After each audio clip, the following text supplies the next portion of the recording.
आकाशवाणी मुंबई सादर करीत आहोत पावसाळी पदार्थ याविषयी सुषमा परचुरे यांनी सांगितलेल्या पाककृती. त्यांच्याशी संवाद साधला आहे नेहा खरे यांनी.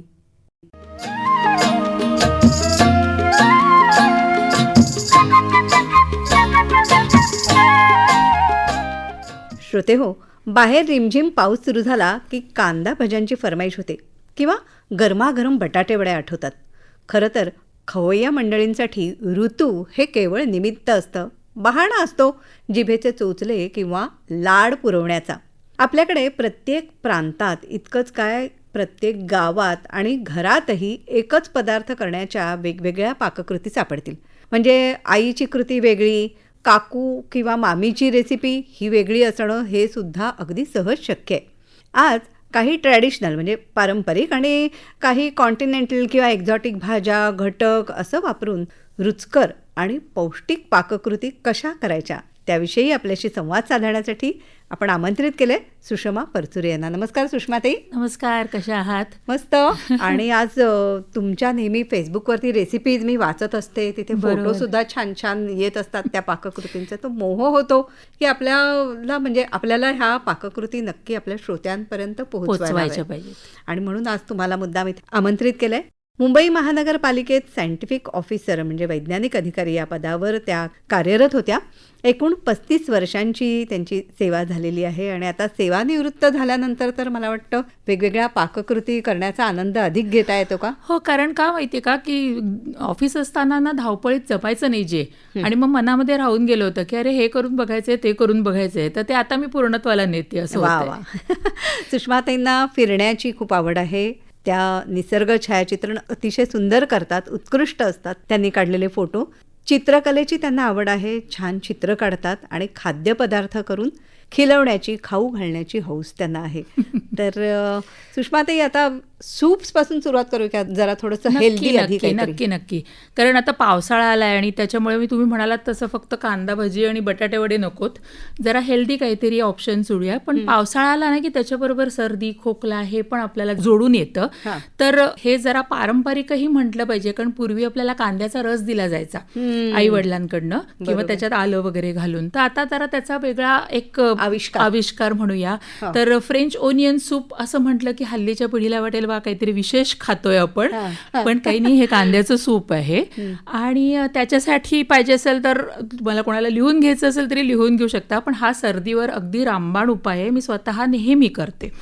तर त्याच्यासाठी ना एक 5-6 मोठे कांदे घ्यायचे, 1 चमचाभर बटर किंवा आपलं घरातलं तूप आणि 1 कप ब्राऊन स्टॉक. आता हा ब्राऊन स्टॉक कसा करायचा, तर आपल्या घरात भाज्या असतात, गाजर, टोमॅटो, त्याच्यानंतर बीटरूट, फरसबी, ज्या फारशा पोटात मुलांच्या जात नाहीत अशा ज्या भाज्या, त्या सगळ्याच्या, कोबी. आणि जनरली मी ज्याच्यात वॉटर कंटेंट किंवा पाण्याचा अंश जास्त आहेत अशा भाज्या जास्त निवडते, कारण ह्या भाज्या जरा कमी खाल्ल्या जातात. तर त्या भाज्या जेवढ्या होतील, समजा 1 कप भरून झाल्या तर 2 कप भरून पाणी घ्यायचं आणि त्या उकळवायच्या.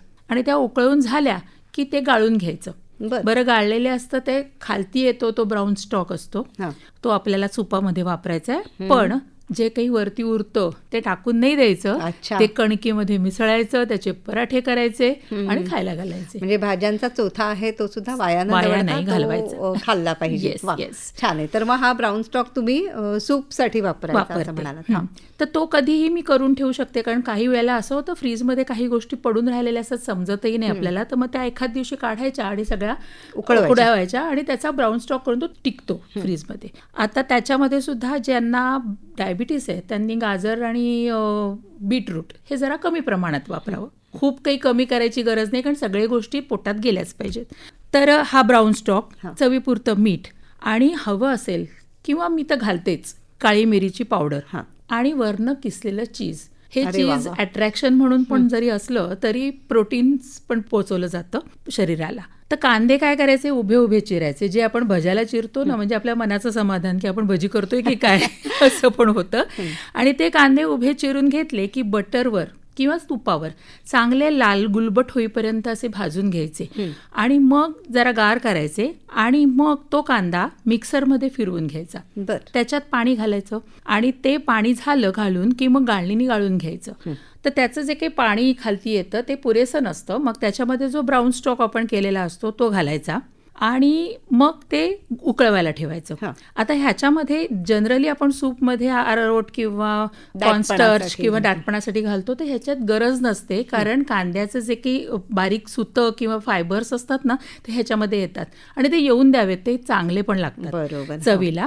आणि मग त्याच्यामध्ये थोडंसं मीठ घालायचं आणि काळं मिरं घालायचं आणि मग चविष्ट सूप तयार होतं. अरे वा. आणि सर्व करताना मात्र मी काय करते की कांदा तळून ठेवतात ना तसं मी घरी कांदा आधी उभा कापते, तो वाळवते 2 दिवस आणि तो मायक्रोवेव्ह ओव्हनमध्ये 1-2 मिनिट असं करून त्याला कुरकुरीत करून ठेवते. हा. आणि मग नंतर लास्टला अगदी थोडंसं तुपाचा हात लावायचा आणि साखर थोडीशी घालायची बरं. आणि मग करायचा, म्हणजे तो छान कुरकुरीत तयार होतो. हां. आणि मग हा कांदा त्याच्यावर थोडासा घालायचा, सजवायचा, चीज घालायचं आणि सर्व करायचं. वा वा वा. आणि तुम्ही म्हणालात तसं औषधी सुद्धा आहे हे, म्हणजे तुम्हाला नक्कीच. तरी त्याचा उपयोग होय, झालेला होय, आहे, होय, होय. अनुभवलेला आहे तुम्ही. बरं, आता आणखी कोणतं सूप आम्हाला सांगाल? आता आणखीन एखादं सूप म्हणजे आपण भाज्या भरपूर येतात पावसाळ्यामध्ये, तर आपण लेमन कोरिएंडर म्हणू किंवा व्हेजिटेबल सूप, त्याची साधारण प्रोसिजर तीच आहे म्हणून मी किंवा म्हटलं. तर ते जे सूप आहे त्याच्यासाठी सामान खूप लागतं अशातला भाग नाही, पण ती कलरफुल सूप होतं. जे मी नॅचरोपॅथ आहे त्याच्यामुळे मला कलरफुल अन्न जेवढं पोटात जाईल तेवढं चांगलं हे शिकवण्यात आलंय. त्याच्यामुळे त्याच्यामध्ये आपण निरनिराळ्या प्रकारच्या भाज्या घालू शकतो आणि म्हणून माझं हे सगळ्यात लाडकं सूप आहे. अरे वा. तर ह्या सूपमध्ये करताना काय करायचं की कोबी, बीन्स, फ्लॉवर, टोमॅटो, कांदा, गाजर, मटार, मका उकडलेला, कांद्याची पात, हे सगळंच्या सगळं बारीक चिरून घ्यायचं, एकदम बारीक. आणि 7-8 लसणाच्या पाकळ्या, थोडंसं अर्धा इंच वगैरे आलं आणि 1 तमालपत्र. बरं. आता करताना कसं करायचं की थोडंसं तेल घालायचं आणि त्याच्यात थोडंसं बटर घालायचं. जनरली बटर जेव्हा वापरतो ना तेव्हा तेल आधी घालून घालतात, हो. बटर घालायचं, म्हणजे जळत नाही थोडक्यात. नाही ते. हां. आणि बटर घालायचं नसेल तरीही काही फरक पडत हरकत नाही. नाही. तर ते घालायचं आणि त्याच्यामध्ये लसणाच्या पाकळ्या असतात त्या बारीक करून किंवा अगदी ठेचून घातल्या तरी चालतात. त्या परतून आलं, घ्यायच्या. आलं लसणाची पेस्ट म्हणतो आपण, तसं ते घालायचं आणि त्याचा हिरवटपणा जाईपर्यंत ते परतून घ्यायचं. मग त्याच्यामध्ये 1 ते तमालपत्राचं पान घालायचं आणि मग हळूहळू एक एक भाज्या घालत जायचं. अच्छा. आणि त्या भाज्या घालताना एवढं लक्षात ठेवायचं की ज्या भाज्या अतिशय सोप्या शिजायला, शिजायला त्या लास्टला घालायच्या. आणि ह्या भाज्या शिजवताना पण अगदी त्याचा एकजीव होईल असं शिजवायच्या नाहीत, थोडा क्रंचीनेस त्याचा ठेवायचा. बरं. थोड्याशा अर्धकच्च्या राहिल्या पाहिजेत. आणि मग त्याच्यामध्ये वाफवलेले मका, मटर हे घालायचं आणि मग झाकण ठेवायचं आणि त्याच्यात डबल किंवा टिबल असं पाणी घालायचं. अच्छा. आता मात्र इथे थोडं चवीनुसार मीठ घातलं की खूप पातळ जर जाणवलं तर मग कॉर्नस्टार्च किंवा काही वेळेला मी आपली कणिक पण लावते. बरं. की जर कॉर्नस्टार्च नसेल घरामध्ये किंवा पाण्यामध्ये कालवून ती लावली तर ते छानपैकी दाटपणा येतो. आता बोलमध्ये घेतलं आणि त्याच्यामध्ये समजा चिली सॉस किंवा सोया सॉस घातला आणि थोडंसं कांद्याची पात आणि कोथिंबीर बुरबुरवली की हे झालं व्हेजिटेबल सूप. बरोबर. आणि लेमन कोरिएंडर करताना त्याच्यात जरा लिंबू जास्त पिळायचं आणि थोडीशी कोथिंबीर जास्त प्रमाणात घालायची की ते लेमन कोरिएंडर. अरे वा वा वा. अशा छान 2 सूपच्या पाककृती तुम्ही आम्हाला सांगितल्यात. अलीकडच्या काळामध्ये आपल्याकडे काही समारंभ असले की त्याच्यामध्ये ब्रोकोली सूप खूप प्रसिद्ध आहे भरपूर. हां, तर त्याची ही पाककृती लगेच सांगाल का? हो, नाही सांगेन ना. आणि ब्रोकोली हल्ली खूप प्रमाणात मिळते, पण पूर्वी एवढी मिळायची नाही आणि आता हवी तेवढी अवेलेबल आहे आणि चांगली, म्हणजे हेल्दी, कोलेस्ट्रॉल आणि बाकी सगळ्या गोष्टींसाठी ती खूप चांगली. तर ह्याच्यासाठी काही नाही, आपलं 1/2 किलो ब्रोकोली घ्यायचं, 1 कांदा उभा चिरलेला घ्यायचा, 7-8 लसणाच्या पाकळ्या घ्यायच्या आणि ते काय करायचं की 15-20 बदाम घ्यायचे. जर बदाम नाही खायचे किंवा नसले घरामध्ये तर आपण भोपळ्याच्या बिया घेऊ शकतो, ज्या इक्वली बदामासारख्याच तुम्हाला उपयोगी पडतात. पूर्वी आपण असंच करायचो ना, आई आपल्याला तेच खायला घालायची.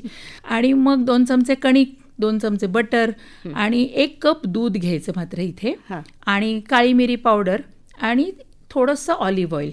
ऑलिव्ह ऑइल कंपल्सरी नाहीये, पण मग न वास येणारं तेल वापरायचं. राईस ऑइल वापरा, फिल्टर्ड ऑइल वापरा, काही वापरा, ते फक्त बटर जळू नये म्हणून जे पण घेतो त्याच्यासाठी. तर ऑलिव्ह ऑइल किंवा ऑइल पॅनमध्ये घालायचं आणि मग थोडंसं बटर घालायचं आणि त्यात लसूण आणि कांदा परतायचा आणि ते जरा छान गुलजार झाले की मग त्यात बदाम आणि ब्रोकोली तुकडे करून सरकवायचे. मग त्याच्यात थोडंसं मीठ घालायचं आणि मग झाकण ठेवायचं. झाकणाला मस्त दरदरून घाम येईस्तर वाफवायचं आणि मग पाणी घालून छानपैकी उकळवायचं. 7-8 मिनिटं उकळलं की मग तो ब्रोकोली जी ताठा असतो की नाही तो गळून पडतो आणि मग ती नरमाईला आली की गॅस बंद करायचा आणि ते सगळं गार होऊन द्यायचं.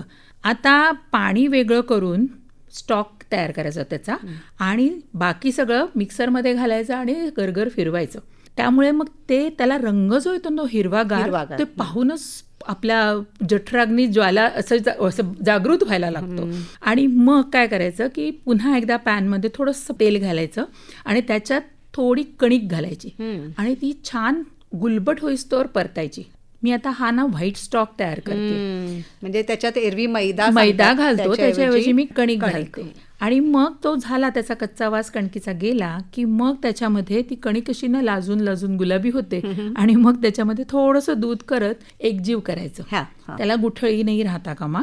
आणि मग ते झालं की मग मिक्सरमध्ये जी हिरवीगार पेस्ट आपण तयार केली ती हळूच याच्यामध्ये सरकवायची आणि मग त्याचा जो स्टॉक वेगळा केलेला आहे तोही त्याच्यामध्ये घालायचा आणि मग चव बघून मीठ घालायचं, थोडी मिरपूड घालायची आणि मग सगळ्यांना सर्व करायचं. वा सुषमा, ती तुमची पाककृती लिखाणाची सुद्धा एक स्वतःची शैली आहे. म्हणजे थोडंसं बंबईया म्हणू अशा प्रकारे सुद्धा तुम्ही काही लिहिता. कसं होतं ना की तुम्ही त्या एकसुरी जर सांगत गेलात ना तर कंटाळवाणं होतं. जरा हे असं काहीतरी मजेशीर सांगितलं ना बायका पण खुश होतात, चला चला आपण करून बघूया असं वाटायला लागतं. बरोबर. आता त्याच तुमच्या शैलीमध्ये पण आता सूपचं काही वेळेला काही जणांना असं वाटतं की काय ते आजारी माणसासारखी सूप प्यायची असं वाटतं, तर चटपटा काहीतरी पण ते पौष्टिक असलं पाहिजे असा एखादा पदार्थ पण तुमच्या शैलीत आम्हाला कुठचं सांगा. बरं ठीक आहे, आपण ना आता ग्वाकामोले घेऊया. म्हणजे ॲव्होकाडो.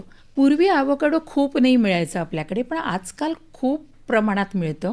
ते दिसायला असं खूप ऑलिव्ह ग्रीन कलरचं असतं आणि जे पकवायला लागलं ना म्हणजे त्याला प्रॉपर राईप व्हायला लागतं, ते तयार व्हायला लागतं. तर ते तयार झालं ना की असं थोडंसं चॉकलेटी रंगावर जातं, तेव्हा त्याची ती खूण आहे. बरं. त्यामुळे चांगलं ॲव्होकाडो वापरणं ही ह्यातली गोम आहे. तर ते करताना एक बरोबर तयार झालेलं एक ॲव्होकाडो घ्यायचं, एक मध्यम आकाराचा टोमॅटो चिरून बारीक, एक कांदा बारीक चिरून, 7-8 लसणाच्या पाकळ्या बारीक करून, थोडेसे मक्याचे दाणे.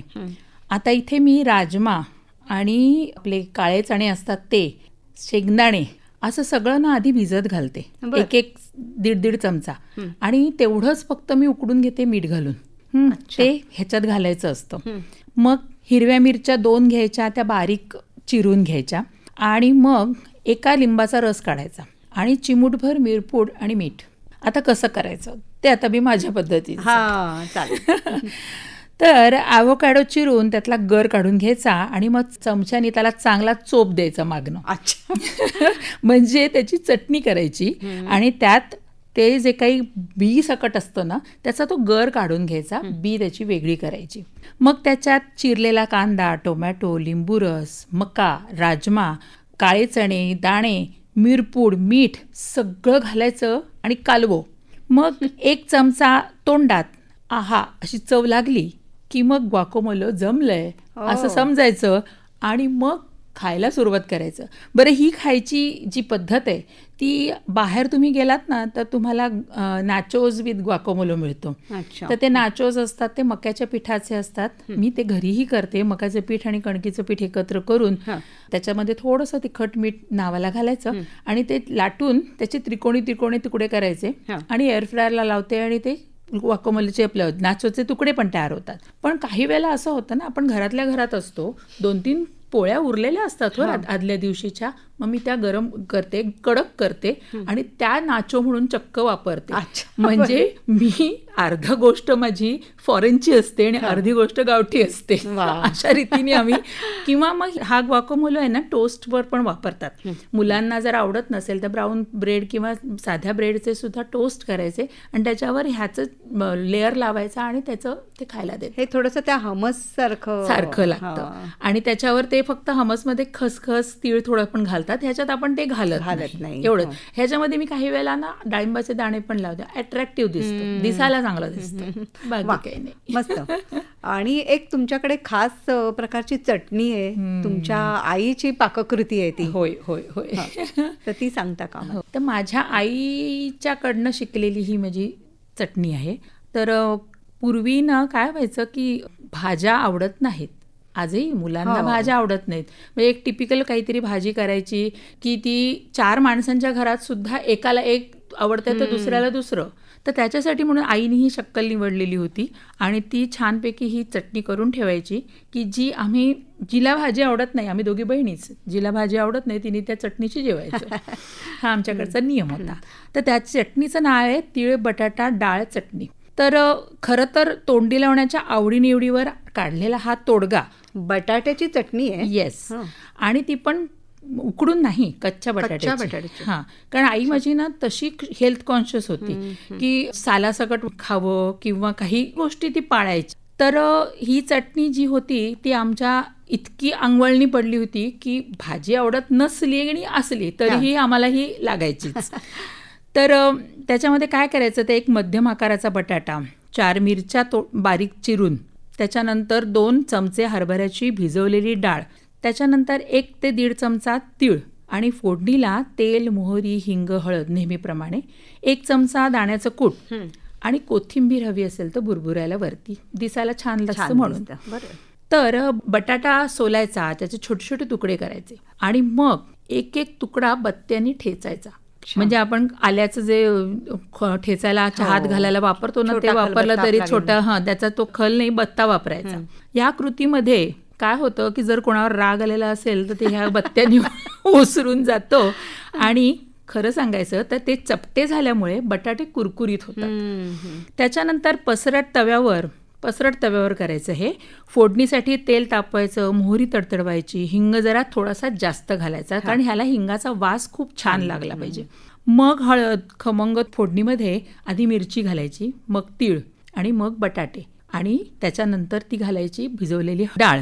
त्याच्यामुळे मग काय होतं, ते परतत राहायचं आणि ते परतत राहिलं की चुरचूर चुरचूर आवाज येत राहतो आणि तो आवाज बटाट्याचा रंग बदलेपर्यंत काढत राहायचा. म्हणजे तोपर्यंत ते शिजवत राहायचं, परतवत राहायचं. आणि मग त्याच्यामध्ये लाल तिखट, दाण्याचं कूट हे सगळं घालायचं आणि वरनं तुम्हाला हवं तर कोथिंबीर परतवायची. आणि मुख्य म्हणजे ही केली ना चटणी तर एकतर ती टिकत नाही, म्हणजे केली की चट्टामट्टा होत, उरत नाही.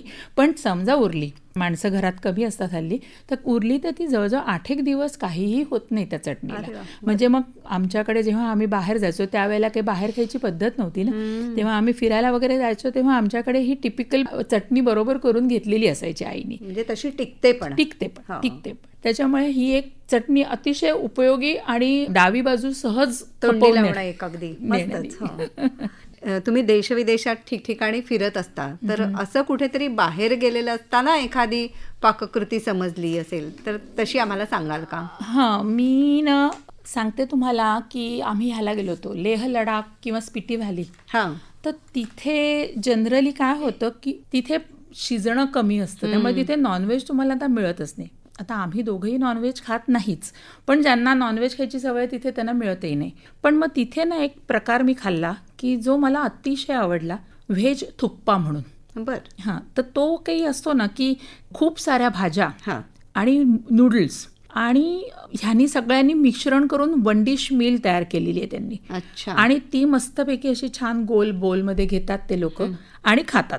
आणि त्यामुळे जे पोट भरतं ना, आणि त्याच्यामुळे तुम्हाला जे काही पोटात जातं सगळे मिनरल्स आणि न्यूट्रियंट्स जी जातात ना ती अतिशय सुंदर असतात. त्यामुळे मला हे प्रकार खूप म्हणजे तिथे मी हे खाल्ल्यानंतर मनाशी ठरवूनच आले होते की घरी जाऊन हा प्रकार करून बघायचा.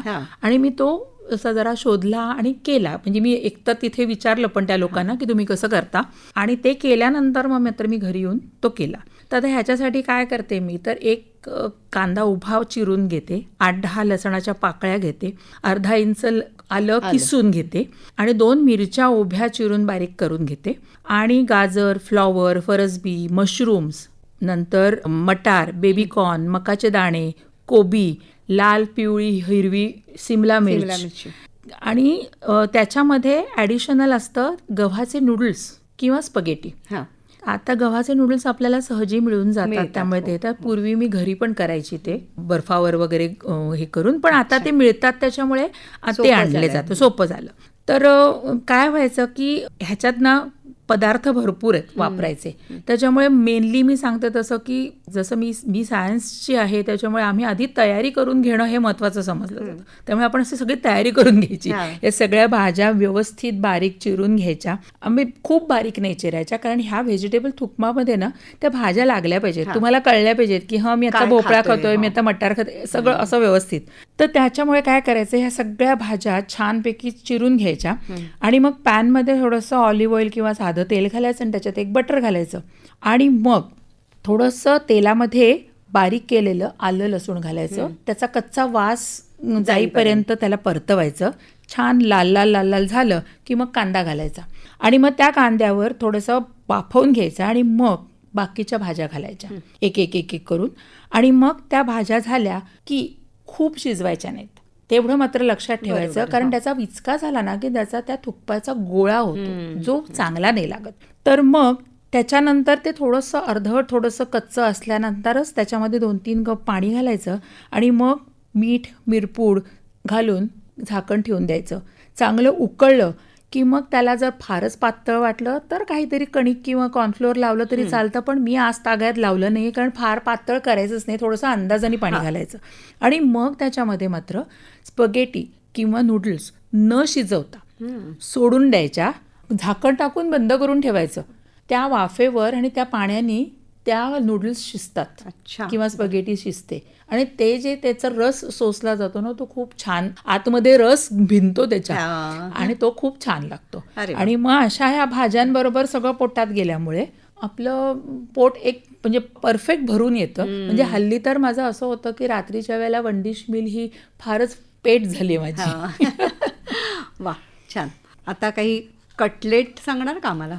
हो, आता हे सूप नुसतं तयार करतो आपण, त्याच्याबरोबर कटलेट पण चालू शकतं. आणि आपण नेहमी भाज्या वगैरे घालून कटलेट्स करतोच, तर त्याच्यामध्ये ॲडिशनल आणखीन प्रोटीन्स कसं वाढवावं, कारण आता कसं झालं आहे माझं, मी नॅचरोपॅथ आहे, मी डाएटवर सगळीकडे लेक्चर्स देत फिरत असते, त्याच्यामुळे आपोआपच माझ्या डोक्यात कॅल्क्युलेशन्स होतात की हे पूर्ण अन्न जातं की नाही पोटामध्ये, आणि मग त्यामुळे एक एक ॲडिशन्स तयार होतात. बरं, म्हणून मग निसर्गोपचाराची जोड असते त्याला. म्हणजे माझ्या त्या रेसिपीजना आपोआप ती मिळत जाते, किनार लागतेच त्याला ती. तर नेहमीप्रमाणे भाज्या घातलेलंच कटलेट आहे हे, पण 1 कप सोया चंक घ्यायची. अच्छा. हां, त्याच्यानंतर 10-12 लसणाच्या पाकळ्या घ्यायच्या, 4-5 मिरच्या घ्यायच्या, 1 गाजर किसून, 1/2 कप कोबी पण मी किसते, त्याच्यानंतर 1 कांदा अगदी बारीक बारीक चिरायचा, त्याच्यानंतर 2-3 लहान बटाटे ते उकडून. बटाट्याचं प्रमाण ना थोडं कमी ठेवते, बाकी सगळ्या गोष्टी जास्त. आणि मग भरपूर कोथिंबीर आणि शिवाय मग 1 कप तांदळाची पिठी आणि 1 कप पोह्याची पिठी घेते. आपले जाडे पोहे असतात ते चांगले भाजते आणि मिक्सरवर बारीक करते. आणि थोडासा गरम मसाला, 1 चमचा मीठ असं करते. त्याच्यामध्ये कसं करायचं की आधी सोया चंक गरम पाण्यामध्ये धुवून घ्यायचे आधी आणि मग गरम पाण्यामध्ये ते भिजवून ठेवायचे, म्हणजे ते छान फुलतात. आणि मग बटाटा उकडवायचा, त्यात तो मॅश करून घ्यायचा, कांदा बारीक चिरून घ्यायचा, गाजर कोबी किसून घेतलेलं असतं ते घालायचं, लसूण सोलून त्याच्यामध्ये पेस्ट करून घालायची, कोथिंबीर मिरची धुवून त्याच्यात घालायची. आणि मग त्याच्यानंतर हळूहळू ते जे सोया फुगून चंक्स असे फुगून वरती येतात, मग हलक्या हाताने ना त्याच्यातलं पाणी थोडंसं काढून टाकायचं, कारण नाहीतर पचपचित होतं ते. आणि मग ते घेतलं की मग सगळं मिक्सरमध्ये घालते मी ते सोया चंक्स आणि ते बारीक करून घेते. चंक्स लहानच असतात पण तरी मग ते तोंडात येतात आणि मग काही वेळेला नाही आवडत ते, मग ते बारीक केलेलं की कळतही नाही, मिक्स होतात.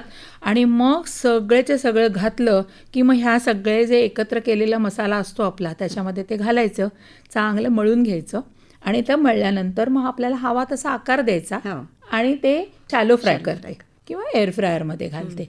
त्यामुळे ते सोया चंक्स सगळे कटलेट्स छानपैकी तयार होतात. मग तुम्ही चटणीबरोबर द्या पुदिन्याच्या की आपल्या केचप बरोबर द्या खायला. वा, मस्त. म्हणजे कटलेट पॅटीस हे आपल्याकडे खूप करतात, त्याच्यात बटाट्याचा अधिकाधिक वापर असतो, त्याच्याऐवजी याच्यामध्ये सोया चंक. हां, म्हणजे मी म्हटलं ना तुम्हाला, तसं माझं डोकं सारखं त्या बाजूला सरकतं की मी कमीत कमी फॅट्स कमी कशी, कार्बोहायड्रेट्स कमी कसे जातील आणि जास्तीत जास्त भाज्या कशा पोटात जातील ह्याच्याकडे जरा थोडा जास्त कल असतो. बरोबर.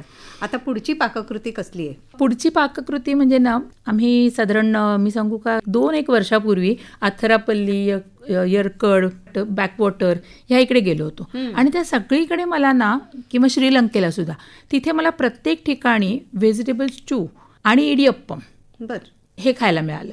इडियप्पम काही ठिकाणी टोमॅटो कुर्मा आणि इडियप्पम. आता इडियप्पम हा प्रकार आहे ना, तर तो तांदळाच्याच पिठाचा आहे, कारण ह्या प्रदेशामध्ये तांदूळ जास्त पिकतो, त्यामुळे तांदळाचे पीठ जास्त वापरलं जातं.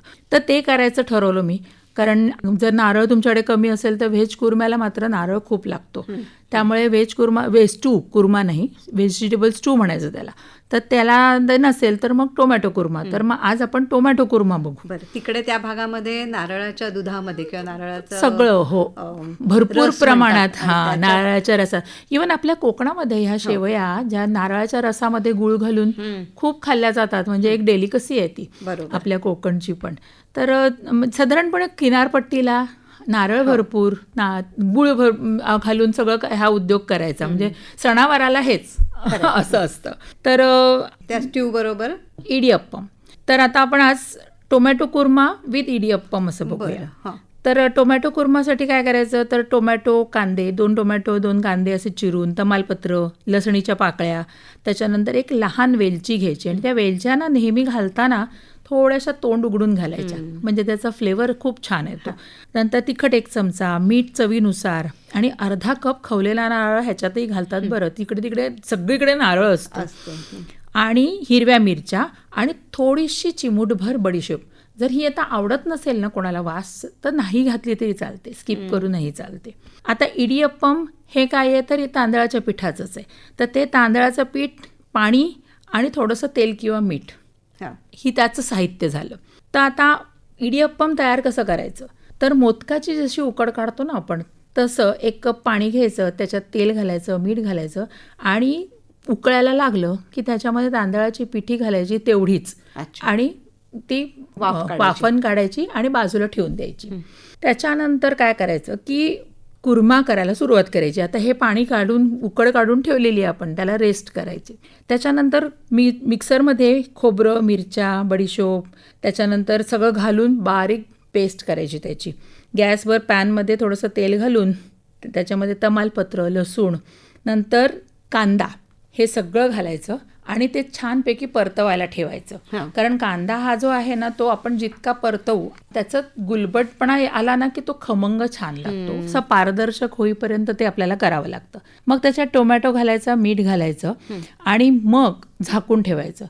तेवढ्या वेळामध्ये इकडे मळून घ्यायची, गार झालेली असते ती. मग त्याच्यानंतर टोमॅटो मस्त शिजतात आणि मग 2 कप पाणी घालून त्याच्यात चांगलं उकळून द्यायचं आणि मगाशी जे आपण वाटण वाटलेलं असतं ना, ते त्याच्यामध्ये घालून छानपैकी त्याला मिक्स होऊन द्यायचं आणि मग छानपैकी त्याला थोडीशी धण्या जिऱ्याची पूड घालायची आणि खदखदवून शिजवायचं. हे जनरली सरबरीतच ठेवायचं, कारण इडियप्पमवर ना ते लोक असं ओतून खातात खरं सांगायचं तर. आता टोमॅटो कुर्मा तयार झाला. इडियप्पम करायला आपल्याला चक्रीचा सोऱ्या लागतो आणि इडलीचा स्टँड लागतो. तर इडलीच्या स्टँडमध्ये प्रत्येक इडलीच्या खाण्यामध्ये एक एक असं करत शेवयांसारखं पाडायचं आणि मग ते शिजवायला ठेवायचं. तांदळाची वाफायला ठेवायचं इडली पात्रामध्ये. एक 10-12 मिनिटं ठेवल्यानंतर त्या इडियप्पमचा रंग जो असतो ना, तो छान असा तजेलदार होतो आणि तो आलेला बघितला की समजायचं की ती इडियप्पम तयार झालं. मग ते बाहेर काढलं की ते मग सर्व करायचं. 2 इडियप्पम स्टू असं वगैरे. सुरुवातीला आम्ही केलं तेव्हा छानपैकी असं चमच्यानी खायला गेलो, तर काही जमे नाही, अर्ध इथे अर्ध तिथे. मग मला कळलं की ते लोक मस्तपैकी हाताने मस्तपैकी का खातात. तर ते आम्ही पण मग शेवटी कोरमा घातला त्याच्यावर, मस्तपैकी कालवलं आणि खाल्लं आणि त्याची जी टेस्ट लागते ना, ती तिकडे एकदम आपल्याला साऊथमध्ये घेऊन जाते. खूप छान. श्रोते हो, अशा कितीतरी पाककृती सुषमा परचुरे आज आपल्यासाठी घेऊन आल्या आहेत. म्हणजे सांगतायत आपल्याला, आज पदार्थ काही इथे माझ्यासमोर नाही आहेत, पण आपल्याला ऐकताना सुद्धा छान वाटतं आणि पदार्थ आपण नक्की करून पाहूया याप्रमाणे. आणि पुन्हा कधीतरी आम्हाला इतर काही पाककृती तुमच्याकडनं अगदी, ऐकायला नक्की, आवडतील. नक्की, नक्की. आत्ता जाता जाता एखादी सांगायची अजून? सारखंच नाही. आता ह्या सगळ्या आपल्या इकडच्या तिकडच्या झाल्या. आता आपल्या विदर्भातल्या आपण सोडूया नको ना महाराष्ट्र. दुधी भोपळा, कुठल्याही मुलाला आवडीने दुधी भोपळा आवडत नाही. हो, फारच कितीही कमी नटवा जणांना. त्याला, हां. सजवा, तरी सुद्धा तो नाही. तर माझ्याही मुलाचं तीच कथा होती. तर मला अचानक माझ्या विदर्भातल्या एका मैत्रिणीने ही भाजी सुचवली आणि मी ती करून बघितली आणि मला ती इतकी भयंकर आवडली ना, आणि माझ्या मुलाला मुख्य म्हणजे आवडली की हे खूप छान लागतंय असं त्याच्याकडनं मला जेव्हा ऐकायला मिळालं तेव्हा मला असं कृतकृत्य झालं सगळं. चला बाबा, ह्याच्या पोटात मी दुधी भोपळा घालणार आहे. तर करायचं काय, तर ह्याच्यासाठी लागतं काय, तर ताक, थोडंसं बेसनाचं पीठ, मिरची, लसूण, कढीपत्ता आणि कोथिंबीर आणि चिरलेला 2 कप दुधी. त्याच्या फोडी बारीक करून घ्यायच्या. बरं, दुधीचं हे करताना काय करायचं की तेलामध्ये थोडंसं आपल्या नेहमीप्रमाणे राई बी सगळं घालायचं आणि त्याच्यात लसूण बारीक करून घालायची आणि मग त्याच्यावर दुधीच्या त्या फोडी केलेल्या असतात त्या घालायच्या आणि त्या छान परतवायच्या. थोडंसं मीठ घालायचं. मीठ घातलं की लगेच शिजतं हे आपल्याला माहिती आहे. पण ते सुद्धा फार खदखद नाही करायचं त्याचं. त्याच्यात थोड्या फोडी खुटखुटीत राहतील इतपतच शिजवायचं झाकण ठेवून. इकडे काय करायचं, तर मिक्सरमध्ये थोडंसं ते दही असतं ते, मीठ, 4-5 लसणाच्या पाकळ्या, त्याच्यानंतर मीठ, त्याच्यानंतर बेसनाचं पीठ, असं सगळंच्या सगळं मिक्सरमधनं फिरवायचं आणि हे जे शिजलेला दुधी असतो ना त्याच्यामध्ये घालायचं आणि हवं तितकं पाणी घालून तुम्हाला हवं तसं सरसरीत करायचं आणि थोडंसं कोथिंबीर घालायची. ह्याची जी चव लागते ना ती अतिशय सुंदर लागते. म्हणजे कुठल्याही अँगलने असं वाटत नाही आपण दुधी भोपळा खातोय म्हणून. आणि भाकरी बरोबर तर अतिशय उत्तम लागतं. मुलांना आया किती छानपणे म्हणजे फसवतात.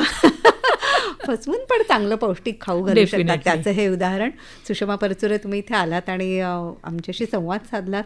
छान खमंग अशा काही पाककृती आम्हाला ऐकायला मिळाल्या. मनापासून आभार मानते. धन्यवाद. Thank you so much.